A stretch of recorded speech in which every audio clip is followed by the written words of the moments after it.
Mientras estaba lavando el barro de una vieja camioneta Chevy maltrecha, el anciano me tendió 5 billetes de 20. Los billetes estaban intactos, recién salidos del banco, y se sentían fuera de lugar en mis manos mojadas y manchadas de químicos. «Quédate con el cambio, hijo», dijo, con una voz que cargaba algo más que amabilidad. Se quedó allí, con su gastada gorra de John Deere y sus vaqueros usados, estudiando mi rostro como si estuviera mirando a un fantasma. Antes de continuar, pidió que me suscribiera al canal, dale like al vídeo y que dejara en los comentarios desde donde estaba escuchando. Entonces pronunció las palabras que detuvieron mi mundo. «Eres el hijo de Richard Callahan, ¿verdad?» Mi mano se congeló sobre los billetes. Nadie había mencionado el nombre de mi padre en 20 años. En el autolavado, yo era simplemente Danny, el tipo que trabajaba el turno de la tarde y no se quejaba cuando los adolescentes dejaban propinas con monedas sueltas. Mi padre había muerto cuando yo tenía 12 años, enterrado en el cementerio de Greenon bajo una lápida modesta que mi madre apenas pudo pagar. «¿Cómo conoció a mi padre?», pregunté, con la voz atascada en las palabras. El viejo se quitó la gorra, dejando ver su cabello gris y fino y unos ojos cargados de décadas de secretos. «Tu padre y yo construimos Midwest Freight Lines juntos. Empezamos con 2 camiones y un sueño compartido. Él era dueño de la mitad de la empresa». La pistola rociadora se deslizó de mi otra mano y cayó contra el concreto con un estruendo que resonó en todo el cubículo de lavado. El agua se arremolinó alrededor de mis pies, empapando aún más mis botas de trabajo ya húmedas. «Eso es imposible», dije. «Mi padre era un despachador. Murió sin un centavo. Mi madre tuvo que pedir dinero prestado solo para enterrarlo». El hombre negó con la cabeza, despacio, con intención. Richard poseía el 50% de una empresa que acaba de venderse por 340 millones. Cuando murió en el 2001, sus acciones pasaron a ser tuyas.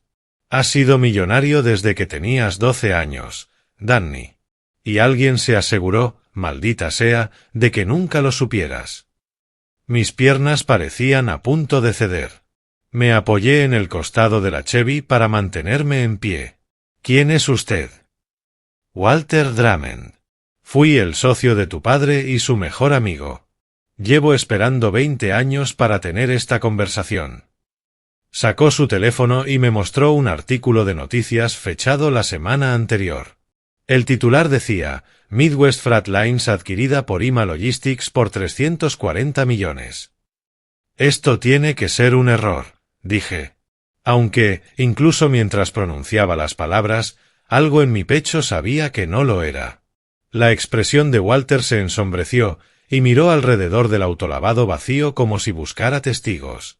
«No hay ningún error, hijo, pero hay algo más que debes saber. Tu exesposa, Brooke, la que te dejó por ese jefe millonario que tenías». Mi estómago se contrajo al escuchar su nombre. «¿Qué pasa con ella?» Su apellido de soltera no era realmente Hoffman. Bueno, sí lo era, pero su madre era una Brennan. Patricia Brennan. Lo que convierte a Brooke en tu prima segunda. La voz de Walter bajó aún más. La misma familia Brennan que es dueña de Brennan Industries. La misma familia a la que ella corrió. Te han estado observando toda tu vida, Danny. Sabían exactamente quién eras cuando la enviaron a casarse contigo. Los $100 en mi mano de repente se sintieron como dinero manchado de sangre. Grant Brennan es mi primo. Más que eso, dijo Walter, apretando la mandíbula. El abuelo de Grant, Thomas Brennan, mandó asesinar a tu padre porque Richard no quiso venderle la empresa. Esas líneas de freno no fallaron solas.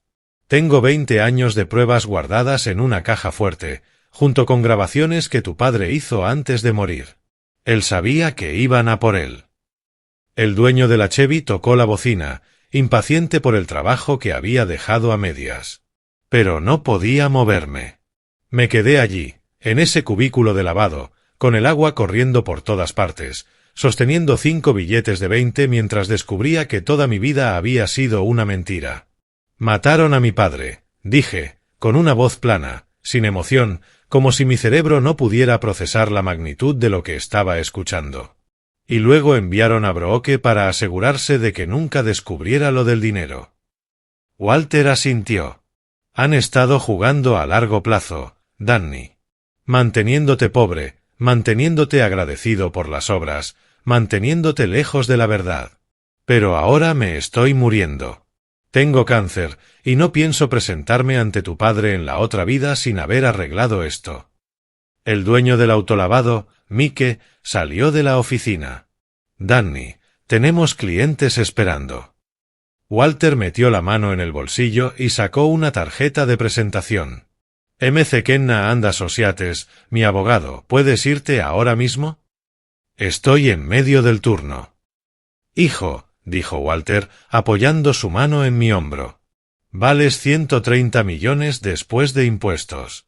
Creo que puedes darte el lujo de dejar un trabajo de $15 la hora. Miré mi uniforme empapado, la placa con mi nombre que decía Danny en letras descoloridas, la vida que había estado viviendo mientras me robaban mi legado.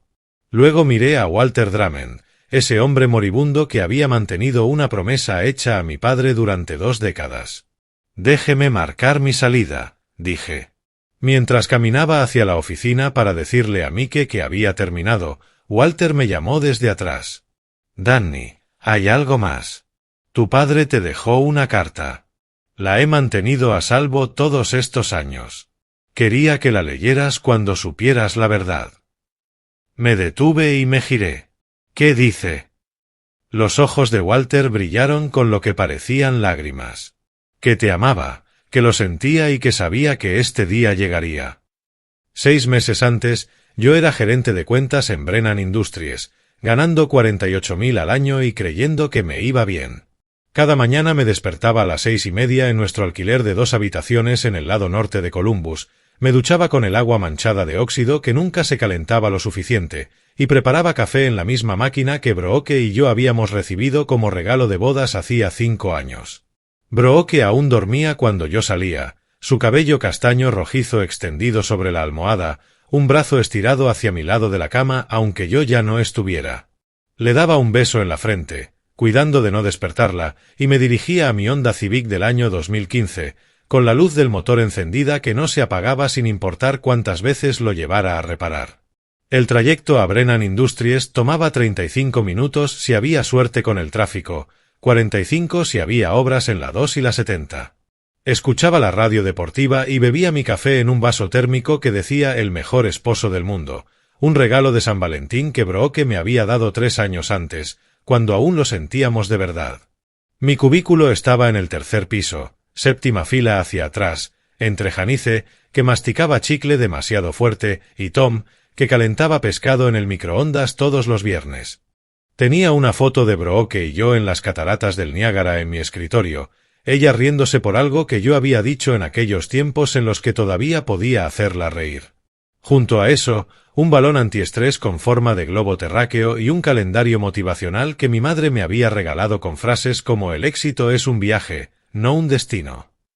Buenos días, Danny, decía Grant Brennan cuando hacía su recorrido matutino, que ocurría quizá una vez por semana. Tenía 38 años, había heredado la empresa de su padre y llevaba trajes que costaban más de lo que yo ganaba en 3 meses.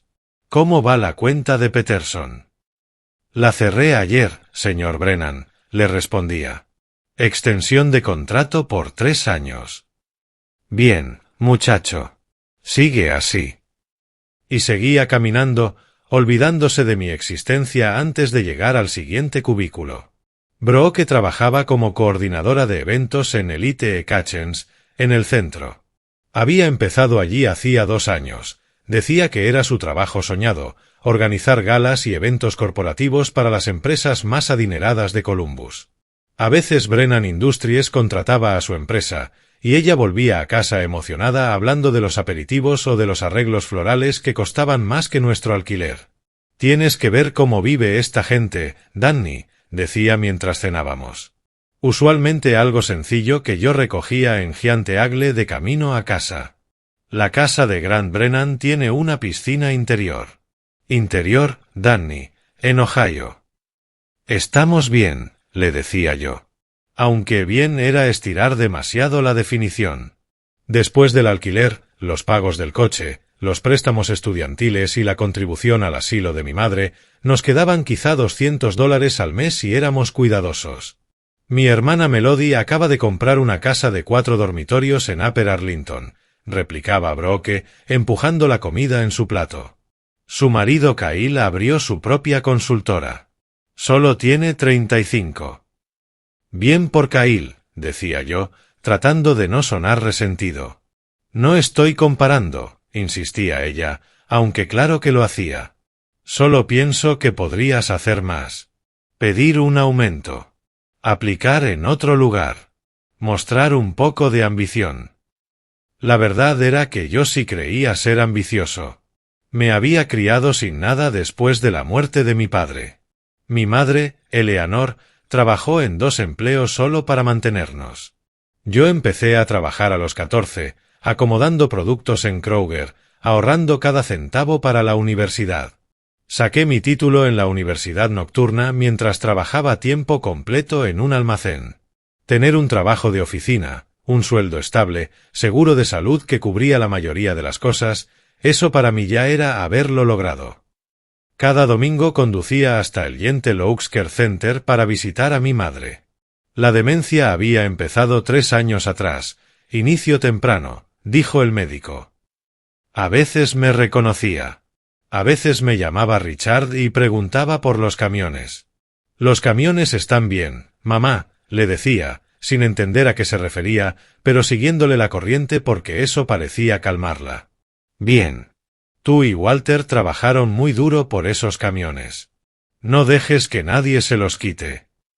No lo haré, le prometía, asumiendo que eran recuerdos confusos de cuando mi padre trabajaba en el depósito de camiones.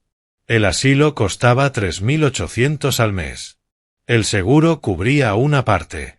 Yo pagaba lo que podía, y de alguna forma el resto siempre se liquidaba. Supuse que era algún programa estatal o un fondo benéfico. Nunca lo cuestioné porque estaba demasiado agradecido como para arriesgarme a perderlo por hacer preguntas. Mirando hacia atrás, ahora lo veo claro. Las señales estaban en todas partes. La manera en que Grant siempre me tenía en la mira pese a tener 1,200 empleados. La forma en que Brooke me había buscado en ese evento de la empresa donde nos conocimos, riéndose demasiado fuerte de mis chistes, tocándome el brazo, pidiéndome el número. La insistencia de su familia por hacer preguntas sobre mi madre, mi padre, si alguna vez había revisado temas de genealogía o historia familiar. Debes dejar el pasado en el pasado, me dijo una vez la madre de Brooke durante una cena. Algunas piedras es mejor no removerlas. Pensé que estaba siendo filosófica. Ahora sé que estaba dando órdenes. El comienzo del final llegó durante la fiesta navideña de la empresa, el 15 de diciembre. Brooke la había organizado a través de su compañía, Elite Kitchens, y se había esmerado al máximo. El salón del Hilton del centro parecía sacado de una película. Esculturas de hielo con forma de cisnes, fuentes de champaña que no se agotaban, pequeñas luces doradas envolviendo cada columna. Había trabajado en ello durante meses, quedándose tarde en la oficina, trayendo a casa muestras de telas y tarjetas de menú que ocupaban nuestra mesa del comedor. Esto tiene que ser perfecto, Danny, me dijo la noche anterior. Grant me pidió específicamente para este evento.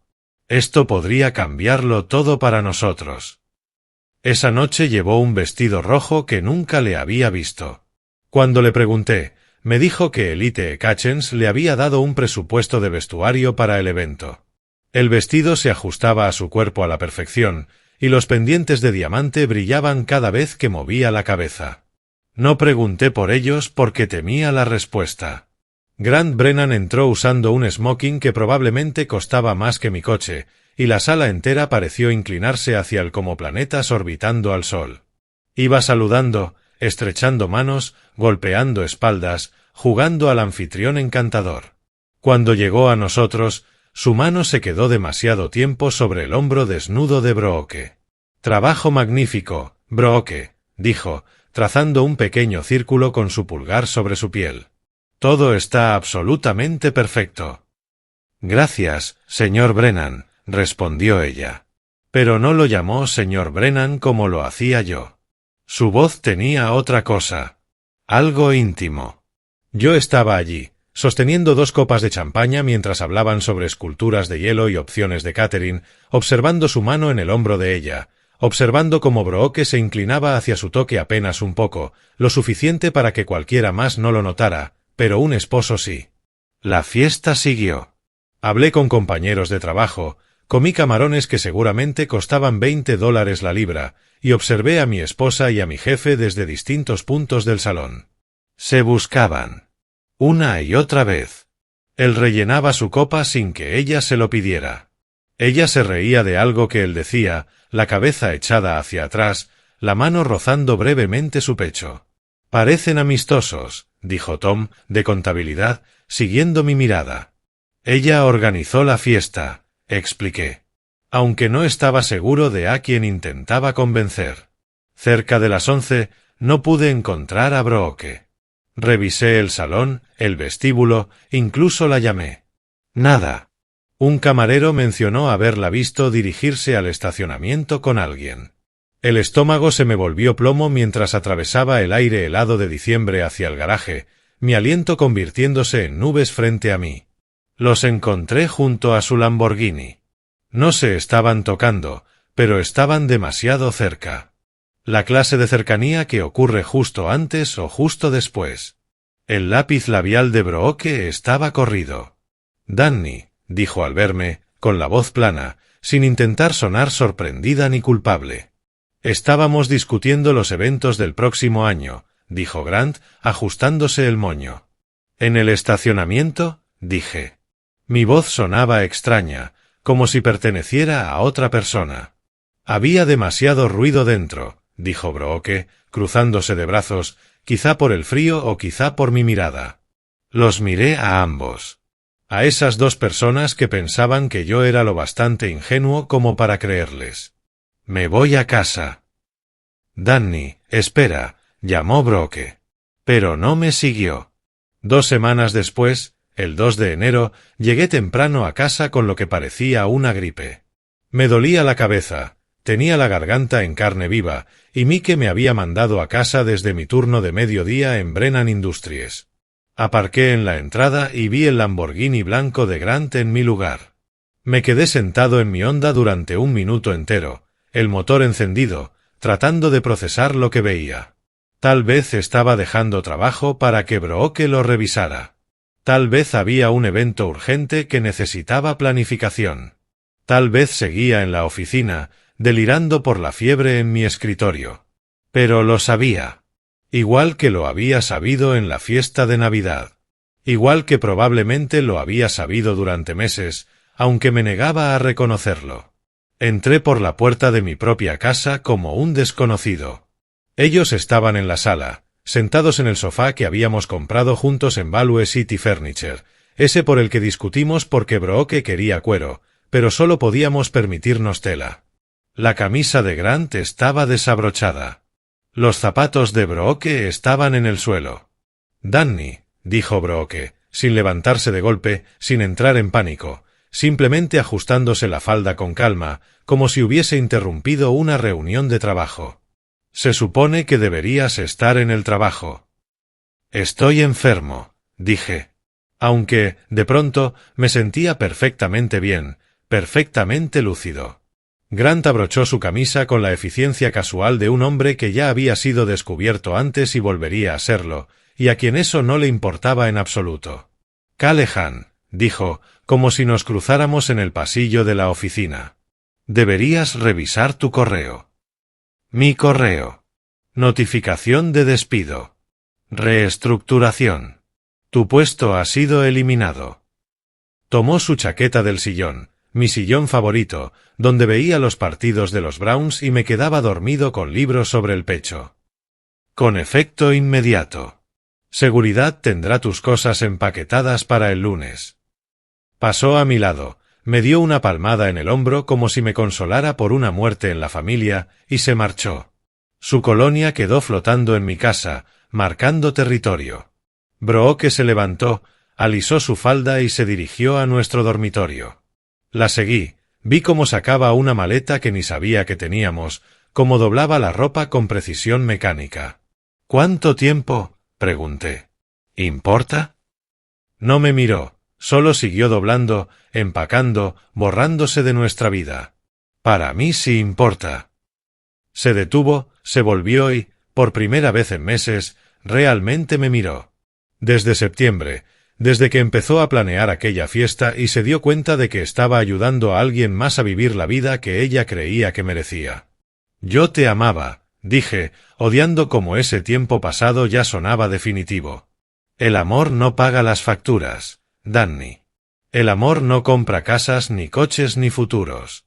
Nunca serás nada más que lo que eres, un don nadie salido de la nada, igual que tu padre. 3 meses después, en el trabajo del autolavado, desarrollé una rutina que me mantenía alejado de pensar demasiado. Llegar a las 7, cuando la mañana todavía era fría y el concreto seguía húmedo por los aspersores nocturnos.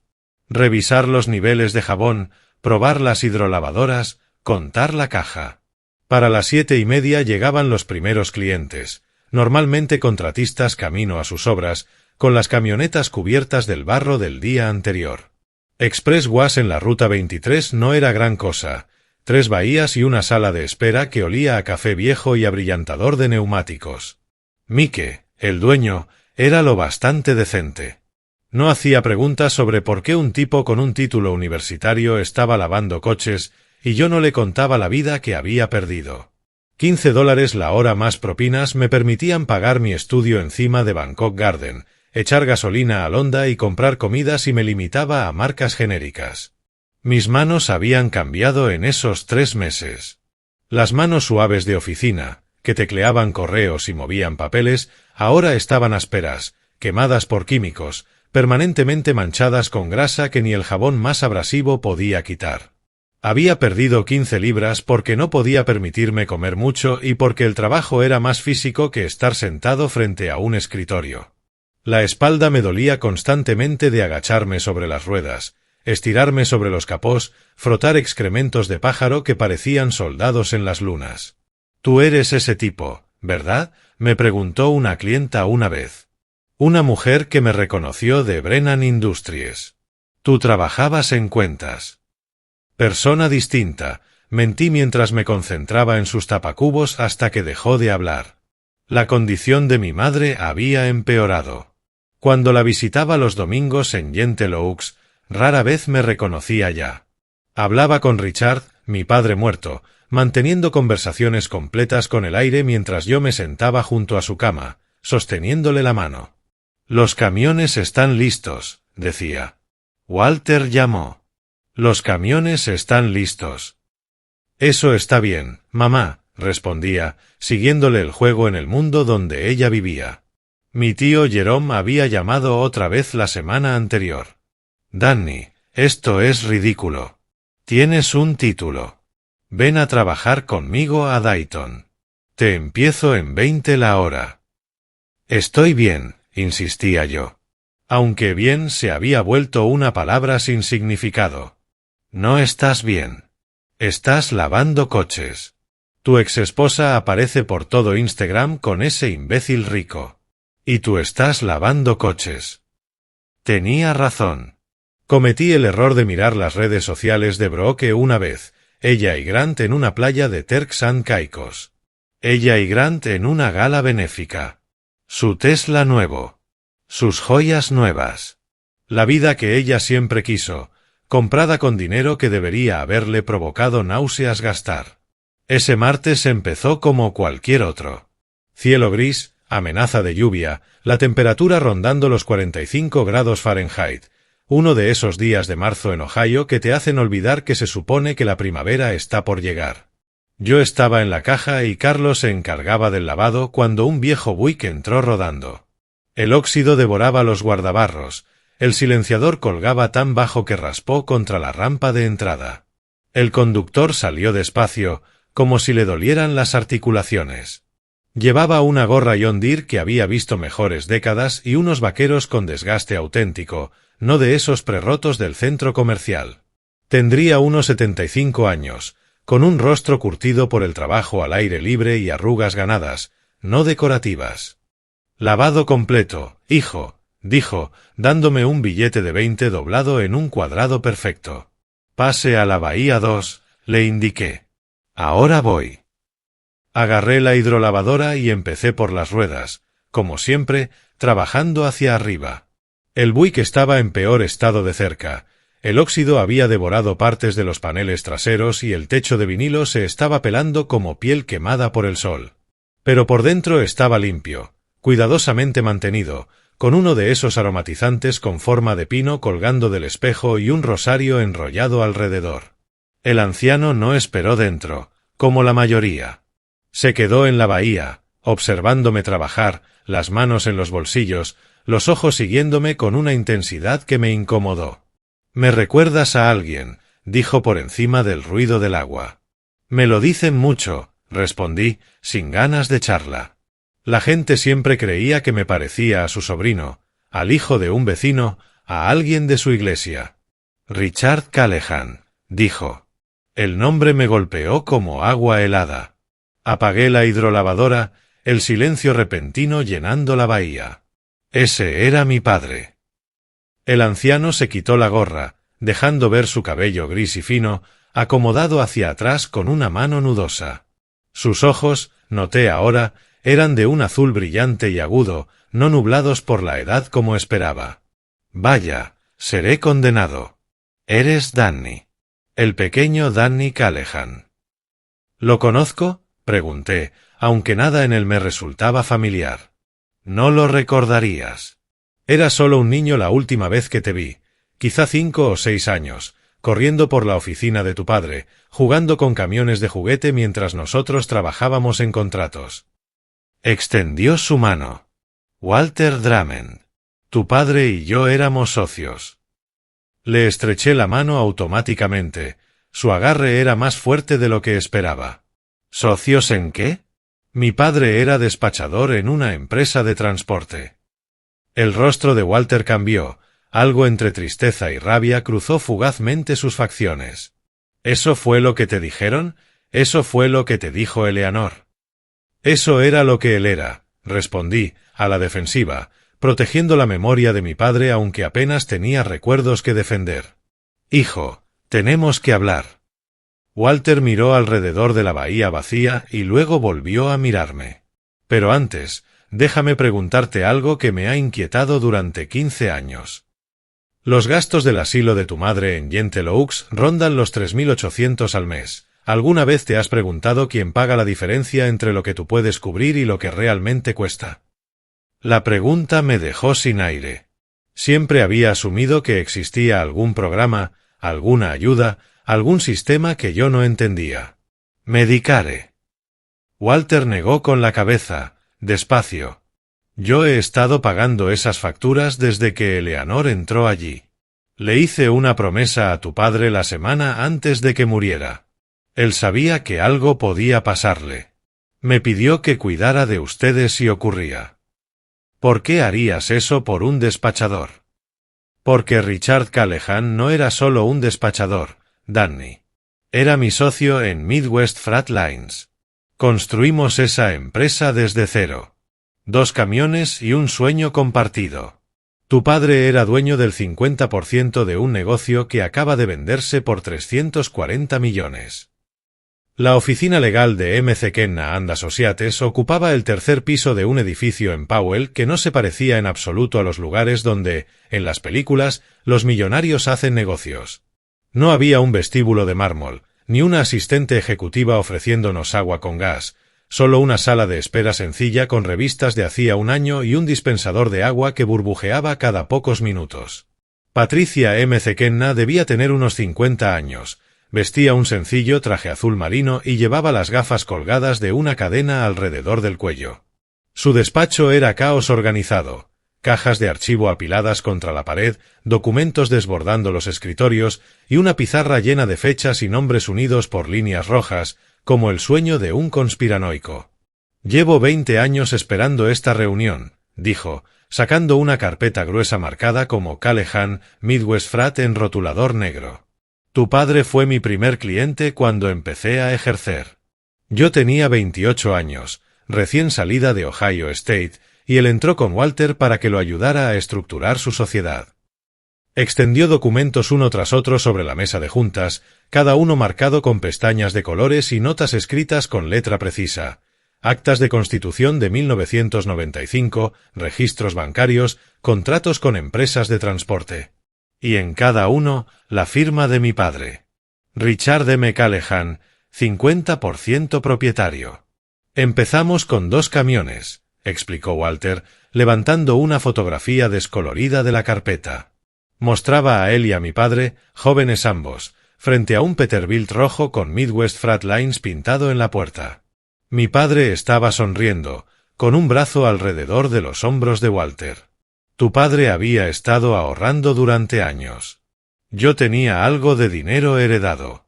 Lo juntamos todo, compramos esos camiones y empezamos a transportar piezas de automóviles entre Detroit y Columbus.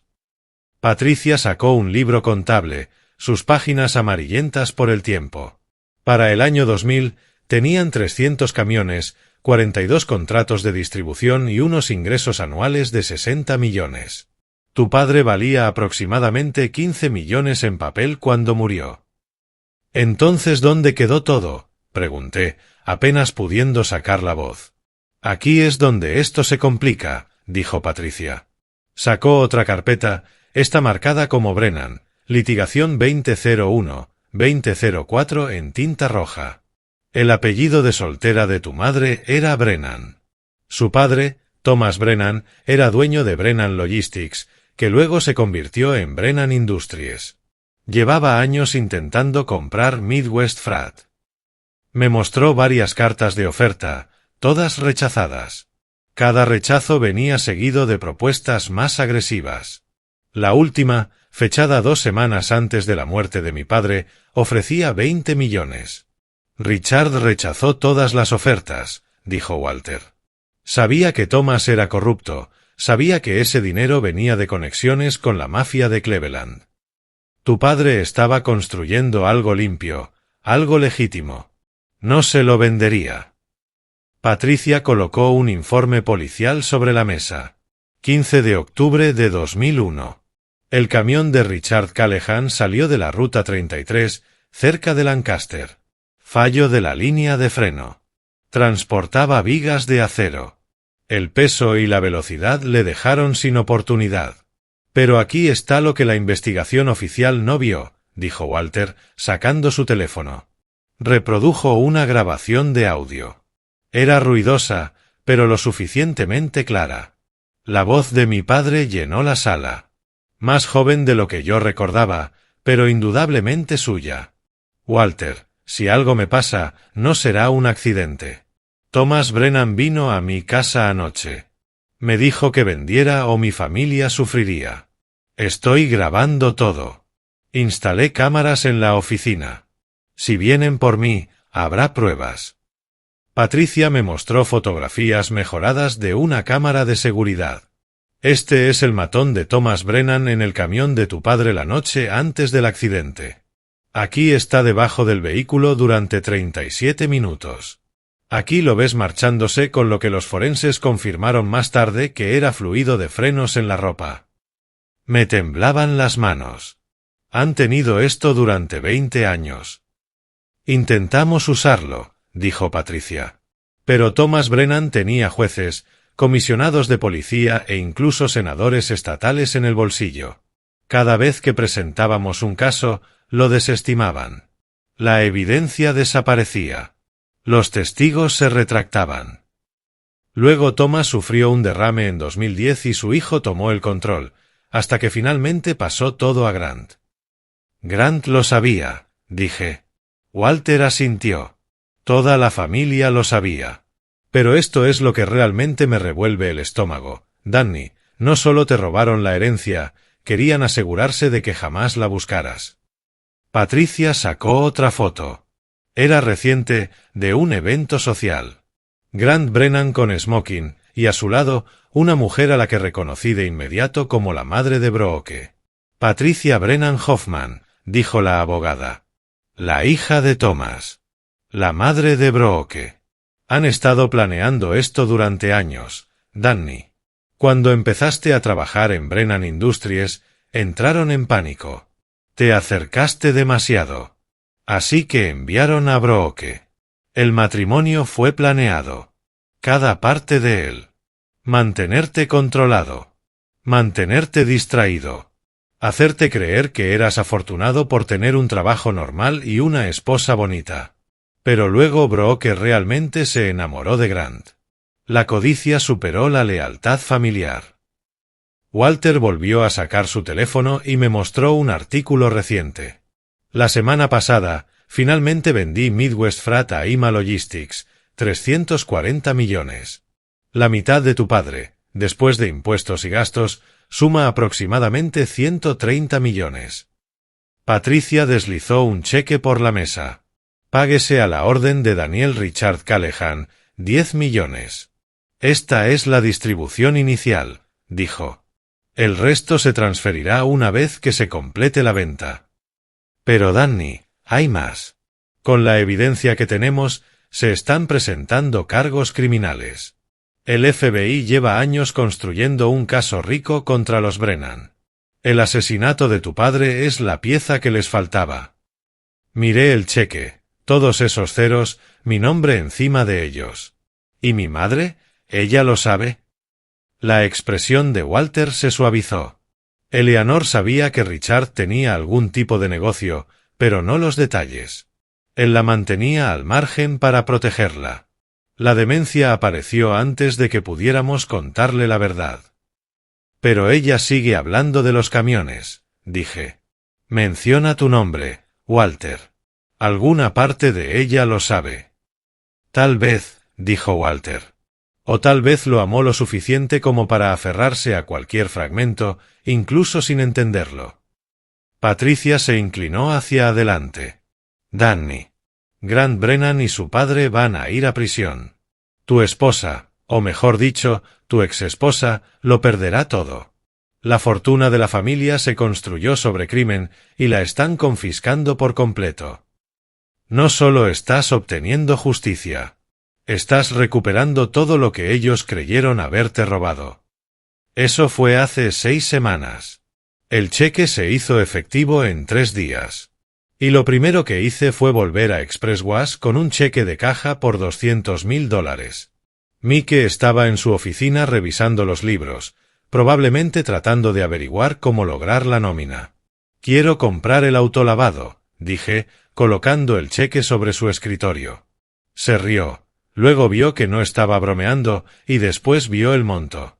Danny, ¿qué demonios es esto? Mi herencia al fin llegó. Quiero comprar este lugar, mantener a todos los empleados y darles un aumento.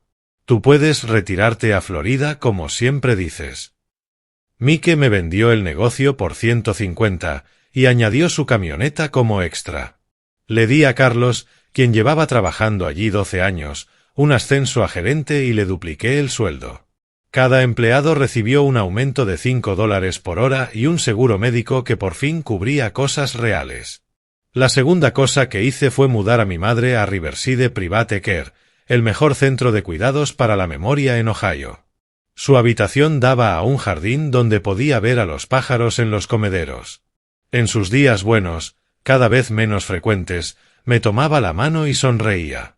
Los camiones volvieron, dijo una tarde, con los ojos súbitamente lúcidos. Richard dijo que regresarían contigo. Regresaron, mamá. Todo regresó.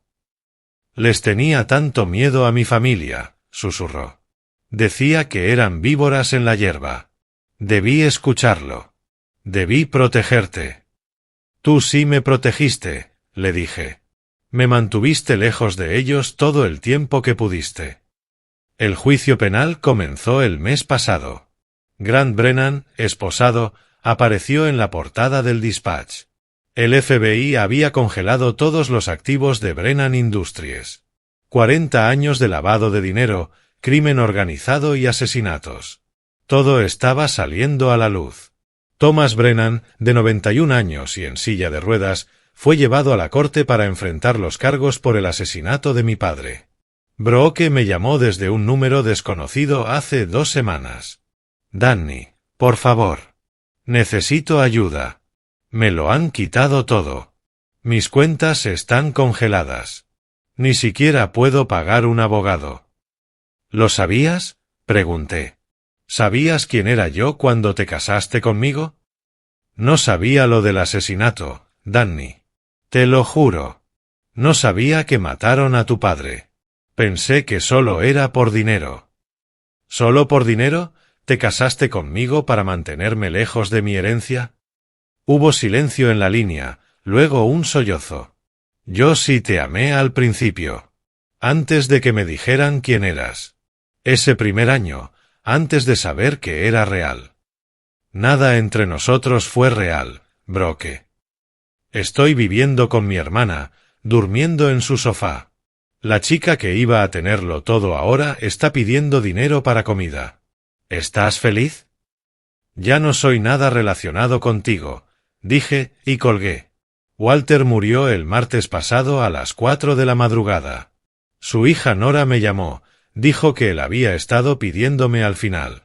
El funeral fue pequeño, tal vez 50 personas que recordaban cuando Midwest Frat no era más que 2 hombres con un sueño. Yo di el elogio fúnebre. Walter Drummond mantuvo una promesa durante 20 años, dije ante el ataúd cubierto de flores.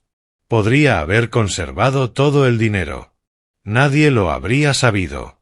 En cambio, vivió modestamente, pagó las facturas de mi madre y esperó el momento justo para devolverme mi vida. Fue el amigo de mi padre y, al final, fue el mío también. Ayer presenté los papeles para Callahan Frat Lines. Compré 50 camiones, todos rojos como aquel primer Peterbilt de la foto antigua. Mi tío Jerome dirige nuestra división en Dayton. Estamos contratando conductores, despachadores, mecánicos. Buenos trabajos con beneficios reales. Esta mañana entró un chico al autolavado, quizá 22 años, manejando un Corolla destartalado. ¿Cuánto por el lavado básico?, preguntó, contando billetes arrugados. Por cuenta de la casa, le dije. ¿Buscas trabajo? En todas partes. No encuentro nada sin experiencia. Le entregué una tarjeta de Callahan Frat.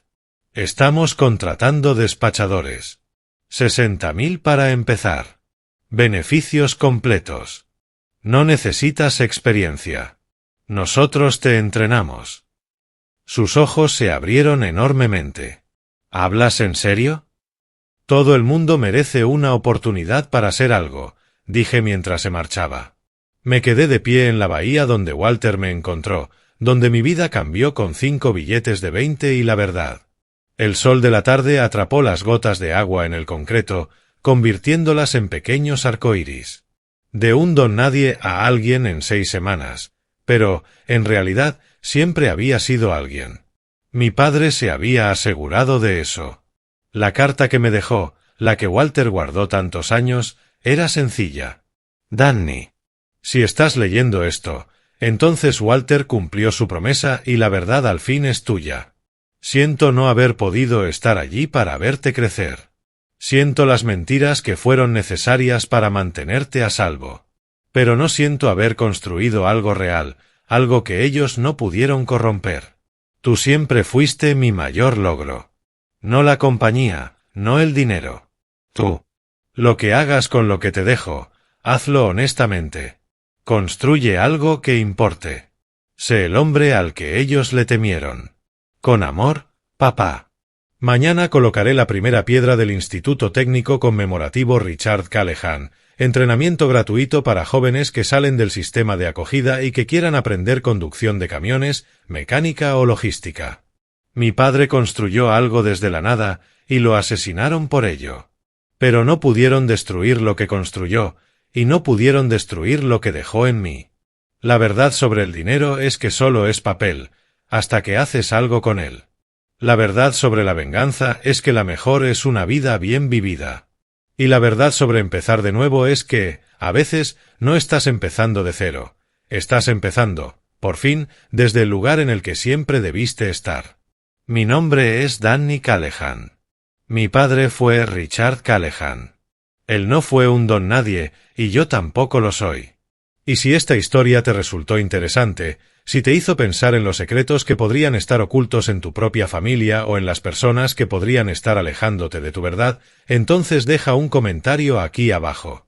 Comparte este vídeo con alguien que necesite escuchar que su situación actual no es su destino final. Y no olvides suscribirte a este canal para más historias sobre personas comunes descubriendo verdades extraordinarias. Porque, a veces, el mayor giro de una historia no está en las películas ni en los libros.